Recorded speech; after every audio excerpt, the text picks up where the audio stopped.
Hello everyone, welcome to the RoughAS Studios channel. This is Aaron. Sorry for the delay, but like I said, was off during Lent, and also it was a good thing that I did that. A lot of things came up during the time period, not just with the RPG, but also just life, period. Um, Unexpected things started happening. It just was really rough Lent. I'll put it that way. It was really rough. But eventually, everything hammered out. Everything's okay now. Except right now we gotta get car fixed, repaired. But yeah, it's been a little crazy. But otherwise, besides that, was working on the RPG. Unfortunately, just issues with the code. Tried making it to where just the captain can call upon the soldiers. The soldiers are supposed to follow the captain wherever he goes. They refuse to listen. So there is issues with the RPG at the moment that is taking away from what I originally wanted to do with it. So with that, I'm not saying the project's dead. It's not. I'm just right now setting it aside until I can figure some things out. Instead, there's been another project I've been working on that I've had a lot more success with, and I'm going to present that to you in this video. What's intriguing about this one is that I think with it, I can learn how to do some of the things I'm wanting to do with the RPG. And it's actually really intriguing, some of the things I ran into. I've invested money into this tool that I'm going to present in here. And it deals with what's known as vertex animation. And it's fascinating on what it can do in the Unreal Engine. And I'm hoping to test out the tool that the guy's going to be releasing soon for my project, this RTS project. So with that, I'll dive in, just explain real quick what happened when I discovered this. So I caught wind of it and then eventually looked it up on YouTube. So eventually I caught wind of what was known as vertex animation textures. And I ended up looking through the YouTube, going ahead and finding out, well, what is it? And then eventually I stumbled on this little video. And I saw a video that was, well, pretty intriguing. The guy was literally showing off a static mesh that was being animated by its texture. Which, of course, I found fascinating. So I went to the marketplace and bought this tool, the Vertex Animation Manager. And the Vertex Animation Animator, it was an amazing tool all around. And I knew once I saw this thing, I had to give it a try. So I ended up finding a model online of a goblin, and basically, as you see here, we got one goblin. Got a little bit of a patch in his eye and stuff, but this one goblin, right? They basically just took this goblin, got in and added his animations and everything, and did the vertex animation. And then I was able to pull off making it to where there could be over 2,000 goblins on one screen. As you can see, almost barely a drop in the frame rate. Knowing a video game in RTS, this could be a very handy tool. See, we get a little closer, it's not so bad. As a matter of fact, I would even say, with the improvements of this tool, I think it may even get even better. And now with his recent updates to the tool, it turns out you're able to have 10,000 characters on the screen with root motion and different variations. As a matter of fact, here he said there's 40 different variations of these zombies. So right here, this is just fascinating stuff. And for an RTS maker, this is perfect when you got large armies and stuff. But also, considering the RPG I later want to make, this is perfect for being able to create those armies that are necessary for the game I'm wanting to make. For sadly, with an average skeletal mesh, when it comes to trying to create large armies and big battles, as you're going to see with this test, the frame rate drops hugely. Matter of fact, right now I can't even move. Here we go. See? Look at this. It moves so glitchy. For some reason, it just does this with skeletal meshes. So this is what makes it hard for people who want to make RTSs and stuff in Unreal, is because the skeletal meshes themselves make it extremely hard to do so. I mean, look at the frame rate. It's horrible. So hopefully with this new tool, this will no longer be a problem. This should be able to work out just fine, which is very nice. Matter of fact, when they're standing there, skeletal meshes, as we can see, it doesn't do too bad. But hopefully with the new tool, it will do even better. So we'll see how that goes. But otherwise, what's going on with this RTS? Let me explain what I have been able to accomplish so far. With this RTS game, as you can see here, I've been able to create a small test world where I can show you all the small little mechanics I've been able to put into the game so far. But first, I would like to show some code real quick. With this RTS game, I wanted to make it where the units are customizable. Basically, they have variations of helmets, variations of armor, and variations of other things. So I've literally created a small system as the game is loading to ask certain questions for the game to set up how units look. So, like here we say, where's Tunic? Is he wearing a tunic? Yes or no? If he's wearing a tunic, then the skin's materials will switch to whatever material is needed for that. As you see here, I will apply what material is needed for each part of the body. In this case here, with skins for a tunic, I make what you call the torso invisible. And then with the arms, basically I change it to the length that's needed. Long arms, i.e. a long sleeve shirt, basically is what that material is meant for. And then of course there's going to be one for short sleeve too.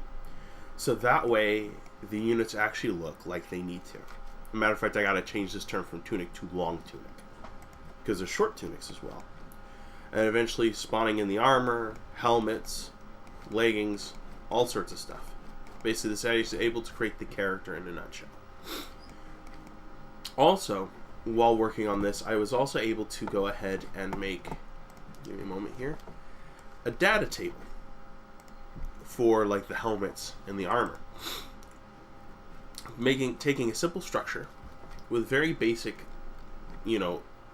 items in here, basically talking about the different parts of the armor, asking various questions about that armor, and then eventually even the armor's amount.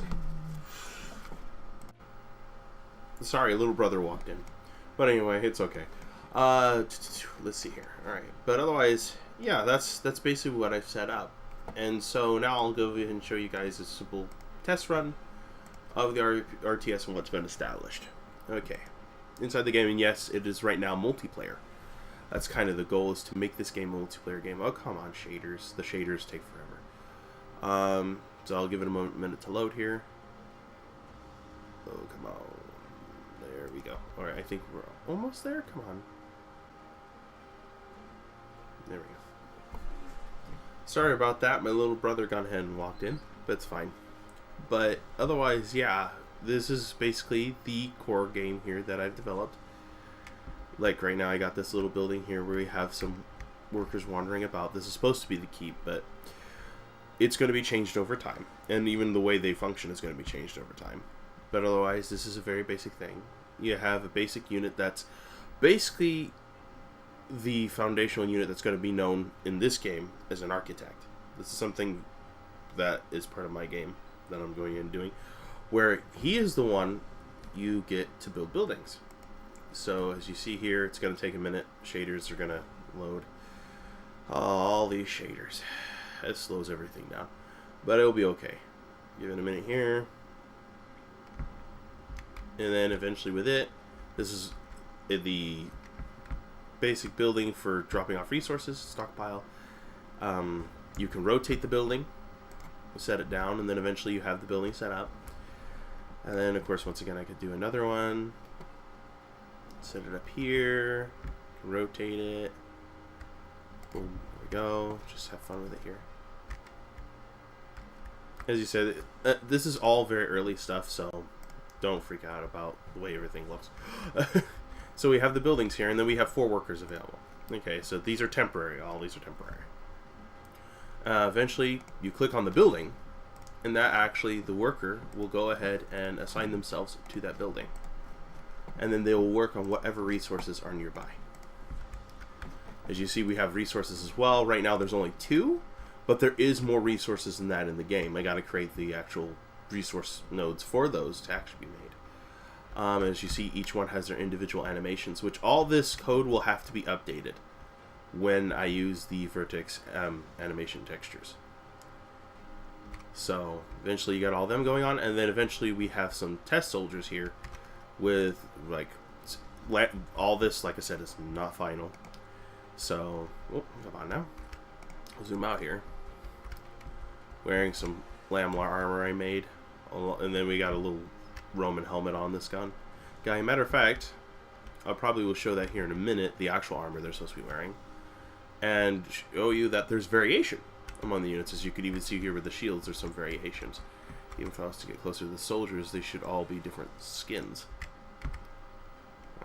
Well, shields in front of their faces didn't really help that much, though. But anyway, it's okay. Let's go back to what I was going to show over here. The basic building. So as we see, we got the resources being collected. And then, also, another thing that's actually really cool that's been done is that we have working defensive structures. Like right now, as soon as I set this down, boom, it's set up, and then their towers start attacking each other.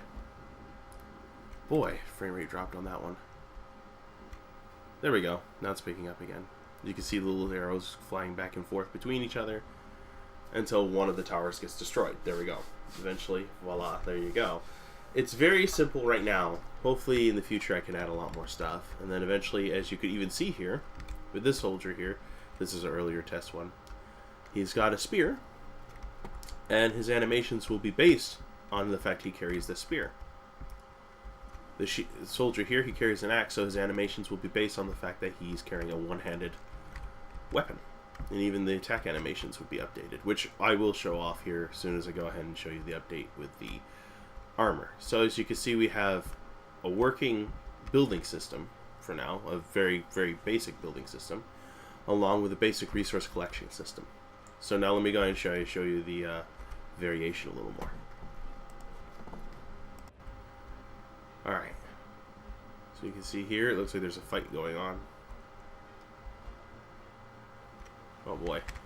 Gotta work on that collision space. But otherwise, as you see, combat works, of course.